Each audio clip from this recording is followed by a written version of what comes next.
আরে মামা জ্যাম রে ভাই, দাঁড়া না আসতেছি। পতাকা নিবেন পতাকা মামা, পতাকা নিবেন পতাকা মামা, পতাকা নেন মামা, পতাকা নিবেন পতাকা মামা।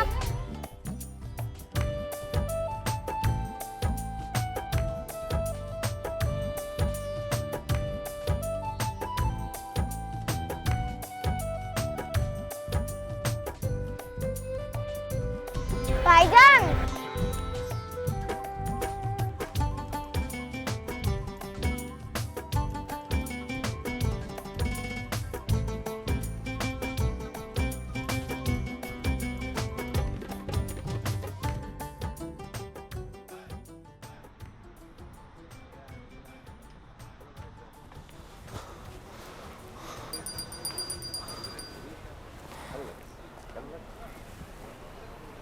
হ্যালো, কিরে কই তোরা?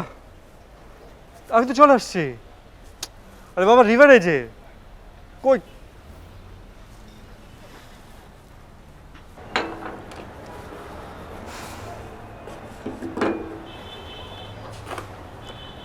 এবার মাস্কটা খোল, তোর চাঁদ মুখটা দেখি। খুশি? খুশি মামা খুশি। বাহ, এত দেরি করলি মামা? তোর লেগে আমি অর্ডার করিনি, খুব ক্ষুধা লেগে গেছে। তাহলে তাড়াতাড়ি আসছি। আরে এটা যে জ্যাম, আমি তো দৌড়ে আসছি ফুটপাথ দিয়ে, আর অফিসের গাড়িটা ছিল না, হলে আর আধা ঘন্টা দেরি হতো। জ্যামের কথা আর কইস না মামা, জ্যাম আর পলিউশন এটা আমাকে সিগনেচার হয়ে গেছে, এটা আছেই, লাগেই আছে। বাদ দে না, এটা তো ঢাকা শহরের একটা রেগুলার লাইফ। বাদ দে না মানে? হ্যাঁ, এই বাদ দিতে দিতে দেশের কি অবস্থা দেখছিস? হ্যাঁ, তুই চিন্তা কর যে দেশের একটা ইউনিভার্সিটিও বিশ্বের 1000 ইউনিভার্সিটির মধ্যে নাই। হ্যাঁ, আর আমরা কি করি? প্রত্যেক বছর দূষিত শহরের মধ্যে 1, 2, 3-এর মধ্যে থাকি। হ্যাঁ, আর স্বাধীনতার এতটা বছর পরেও একদল মুক্তিযোদ্ধা নিয়ে ব্যবসা করছে, একদম ধর্ম নিয়ে ব্যবসা করছে। হইছে বাবা, আমার ভুল হয়েছে, মাফ করে দে। এবার তোদের রাজনৈতিক আলাপগুলো তোরা বন্ধ কর প্লিজ। ঠিক আছে, আসি আড্ডা দিতে। আচ্ছা সরি, দুপুরবেলা কেন আসতে বলছিস? মাল্টি ন্যাশনাল কোম্পানিতে ম্যানেজার হয়ে গেছে মামা, চুপে চুপে ঘুরতেছো, এটা তো হইব না। আজকে বর পেট খাওয়াইবো, বর পেট। সব বিল দিবি তুই। ঠিক আছে খাবি। গ্রামে আমার আব্বা তোদের মতো ফকির মিসকিনদের প্রত্যেকদিন খাওয়ায়। তুই ফকির মিসকিন যাই বলিস না কেন, আজকে তোর কোনো ছাড় নেই। আচ্ছা ঠিক আছে, কি খাবি বল? দাঁড়া বইটা। Excuse me.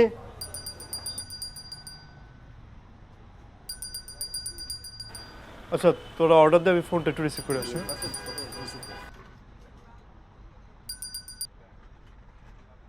হ্যালো ভাবি।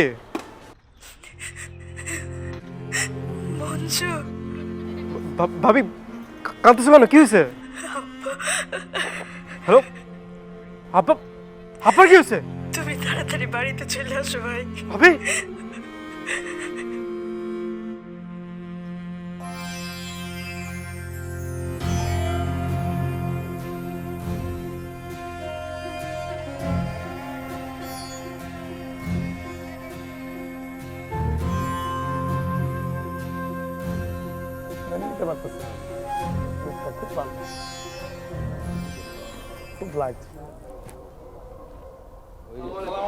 ওয়ালাইকুম আসসালাম। বসেন বসেন। এই মাস্টারের জানাজা কি এসব সময় করবে? না, সেরকম তো কিছু শুনলাম না। কেন ওই মসজিদের মাইকে কিছু জানায় নাই? মাইকিং করছে কিন্তু জানাজার সময় তো কইলো না। না না, ওই মুর্দারে তো বেশিক্ষণ রাখা উচিত না। আর ওগো ফ্যামিলি যেটা ভালো মনে করে সেটাই করবে। ভালো মানুষ আছিল। আরে বাবা, আপনি কান্দেন কেন? হায়াত মত তো আমাদের হাতে না, রাব্বুল আলামিন তাকে নিয়ে গেছে, উনি মারা গেছেন। মাস্টার সাহেবের কথা বারবার মনে পড়তেছে। উনি সুখে দুঃখে আমাদের পাশে সব সময় থাকতেন। তো সেটা তো চেয়ারম্যান সাহেব রেও পান। আপনাকে কোন বিপদে আজ পর্যন্ত তারে পাশে না পাইছেন? আরে রাসেল চুপ কর না। আকবর মাস্টার তো সত্যিই ভালো লোক ছিল। আর আমি তো আছি, আমি তো গ্রামের মানুষের সাথে আমি তো আছি, আমার তো জীবনটাই দিয়ে দিছি। আকবর মাস্টারে তো আমিই পছন্দ করতাম, কিন্তু ওই একটাই সমস্যা, নামাজটা 5 ওয়াক্ত পড়তো না, এটা আমার খারাপ লাগতো। সেই হিসাব আল্লাহ তাআলা নিক। আমরা শুধু মাস্টার সাহেবের জান্নাতের সুউচ্চ মাকাম কামনা করি। হ্যাঁ, তা ঠিক। তো আজকে তো আর চা নাস্তা করবেন না, তো যান। আর এই রাসেল, ওইখানে ওই মাস্টারের বড় ছেলে, ওর নাম জানো কি? শফিক। আর শফিক, শফিকের যায় বলবি যে এই যে লাশ দাফন টাফনের যাবতীয় খরচ তাদের ফ্যামিলি থেকে যেন না করে। আমি স্কুল কমিটির সভাপতি হিসাবে এরা যাবতীয় খরচ আমি করব, জানে দিস। কইছিলাম, কিন্তু ওরা 1 টাকাও নিব না কইছে। আমার কথা বলার পরেও নিব না? না। ঠিক আছে, ওদের পরিবার যা ভালো মনে করে। হ্যাঁ, আমার একটা কথা ছিল। বলেন। স্বাস্থ্যকেন্দ্রের অ্যাম্বুলেন্সটা যে নষ্ট হয়ে পড়ে আছে, সদর হাসপাতালের অ্যাম্বুলেন্সটা যদি সময় মতো পাওয়া যেত, মাস্টার সাহেবের বাঁচানো যেত। চাচা, আপনি কেমন কথা কন? অ্যাম্বুলেন্সে কি কল দিই নাই? এখন সময় মতো না পৌঁছাইলে সেটা কি চেয়ারম্যানের দোষ? আচ্ছা, হায়াত মত একবার বলছি না, তা আমাদের হাতে না, উপরওয়ালার ইচ্ছা। মাস্টার সাহেবের এই পর্যন্ত হায়াত ছিল, তারপর নিঃশ্বাস। এইটা নিয়ে এত ফালতু পেছাল করার কি দরকার? যান, আপনারা আগান, আমি আইতেছি। যান যান। ওয়ালাইকুম আসসালাম। যা, তোরা আগা, আমি আইতেছি।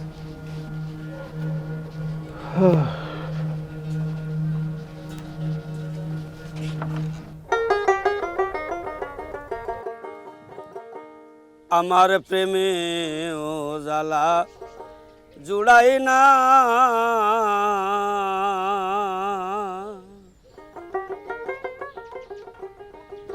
হারে যার হারাইছে মনের মানুষ সে জানে যন্ত্রণা। প্রেম জ্বালা জুড়াই না, প্রেম জ্বালা জুড়াই না। যার হারাইছে মনের বান্ধব সে জানে কত যন্ত্রণা। আমার জ্বালা জুড়াই না, আমার জ্বালা জুড়াই না।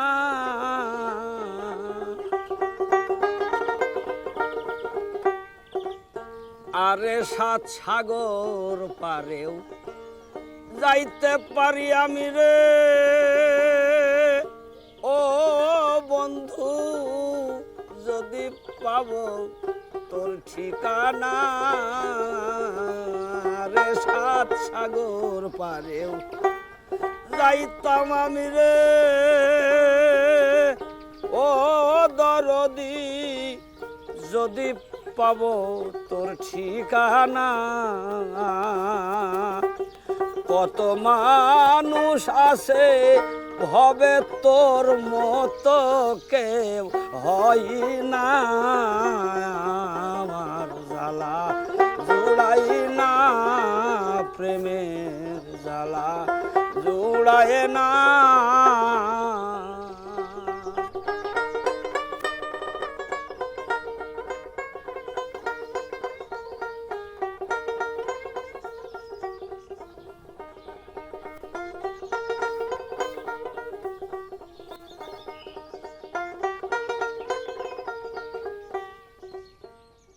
একটি শোক সংবাদ, একটি শোক সংবাদ।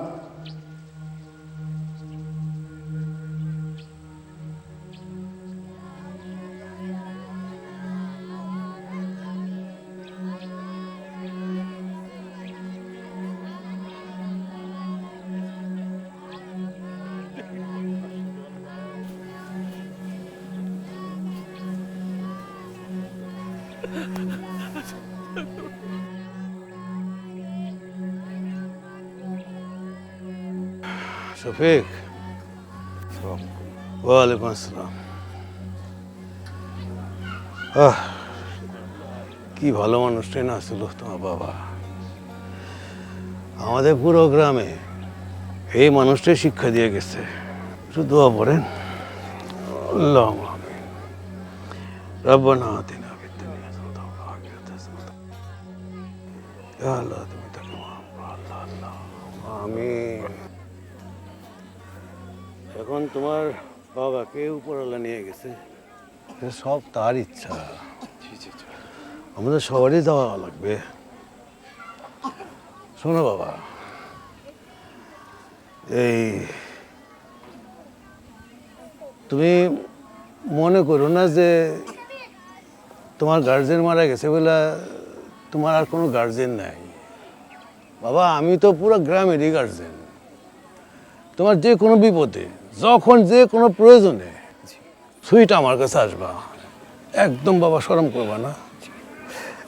আপনার একটু বসার চেয়ার দিয়ে। আর চেয়ার লাগবে না, কি চেয়ার দিবা? না, এই চেয়ার আকবরের, চেয়ারম্যানরে অন্য চেয়ার বইতে দে।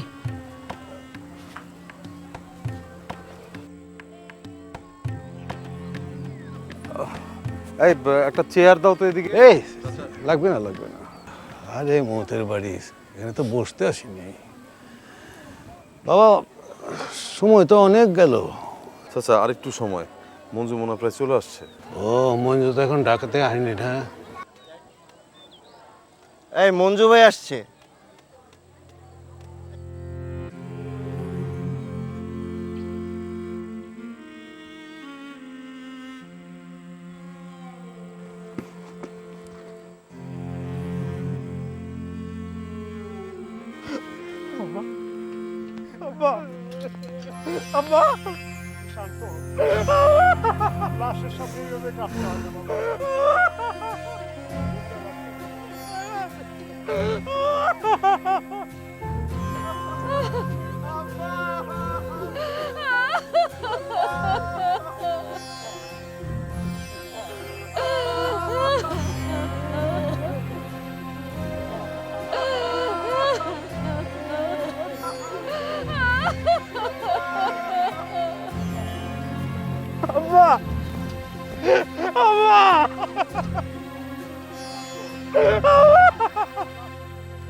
আমাদের মাস্টার সাহেব আল্লাহর ইচ্ছায় চলে গেছেন।